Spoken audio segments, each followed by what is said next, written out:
So I've been messing with these longer than I care to mention, but to some it may look familiar. These are tachometers for AMC Eagle and AMC Spirit and Concord. I think they'll fit any small passenger car AMC.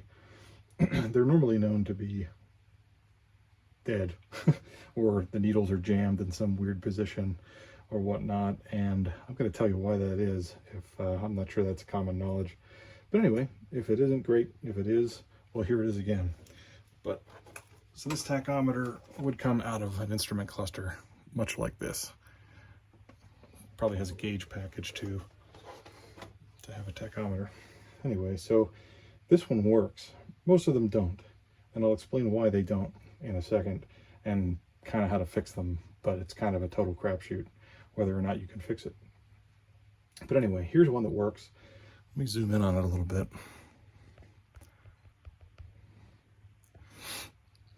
I'm actually going to show you just how it works. In case you have one you need to test or you fix one, maybe this will help get it in the ballpark as far as a calibration goes.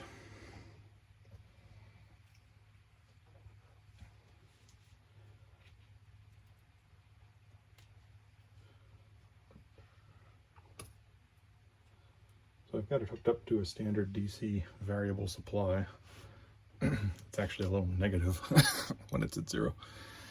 But anyway, so you'll see it move. It's currently would be reading 0 right now. So give it a little voltage, and around 3 o'clock, you're looking at, I don't know, 0.36 volts, 0.37, something like that. I think 6 o'clock is around 1.5 volts, 1.6. Yeah, right about there. Yeah, 1.7. I think overall 3 volts, around 3-4 volts should actually max it out. So there's right around there is max. So yeah, about 4 volts is max, or 70.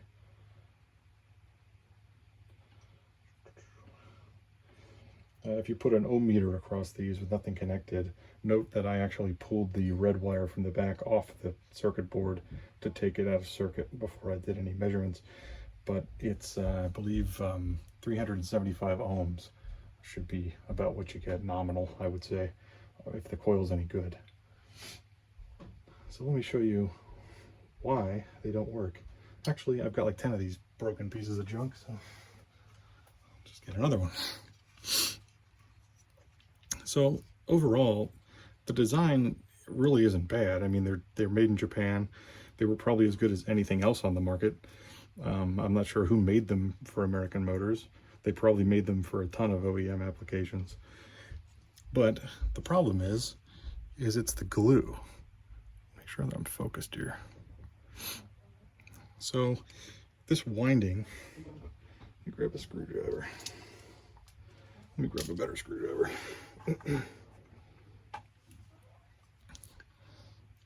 So here's your winding, which moves inside the field, of course, of these magnets. And there are like, I'm not sure what gauge it is. They are like smaller than a human hair almost. These windings, they connect up to this clock spring, or I guess you'd call that a clock spring. Anyway, but there's very delicate solder connections. So one of a few things will happen, but the most common thing I've seen, and I've probably worked on 10 of these now, the glue, the epoxy that actually glues these, the front and back shaft to that square winding, the epoxy dries out and it comes loose. And of course, when that happens, nobody's going to stop driving their car. So if you keep running it like that, the winding's bouncing around in here, and eventually you're going to break one of those super fine wires that connect to the terminal that then connects to the clock spring here. And if that happens, good luck, because either the glue, either it runs under the old epoxy and there's no way you'll ever get to it to free it up. I mean, it's like microsurgery, so the chances of reviving it if that happens are slim. So what I've done is I've noticed that cars or Eagles that I found them in that have been crashed years and years ago, they hadn't been driven. So if the epoxy hadn't failed before they were crashed, they're normally okay. And you can go in here and very, very, very, very carefully with like a toothpick and some epoxy, preferably 2-part epoxy. I wouldn't use super glue. You can actually very carefully re-epoxy this little piece back on. I mean, it is an absolute, it is a nightmare. And then whether or not, I mean, then there's no telling whether or not, if you move any of these, like this adjustment here, actually, you know, is the tension that returns the arm to rest like that. I mean, if you move this, I mean, that's the 0 position. I mean, it'll probably never be accurate again, even if you can fix it. But that's why they fall, they break. So the glue dries up, the mechanics of it fall apart, and then that constant magnetism from driving it really yanks this winding around and normally breaks those wires, and that's the end of the tachometer. But yeah, so it's the darn glue.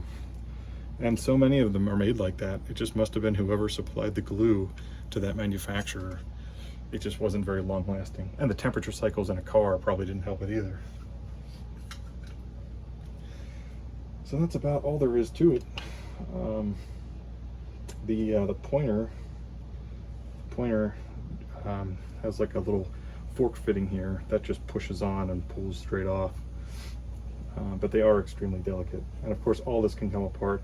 If you take these screws out, it'll actually shift around, and you'll have to get it resituated in such a way that the winding doesn't bind anywhere around its rotation. So anyway, I think I fixed 4 out of 10, but that was microsurgery, and it's an awful job. But hope that helps somebody.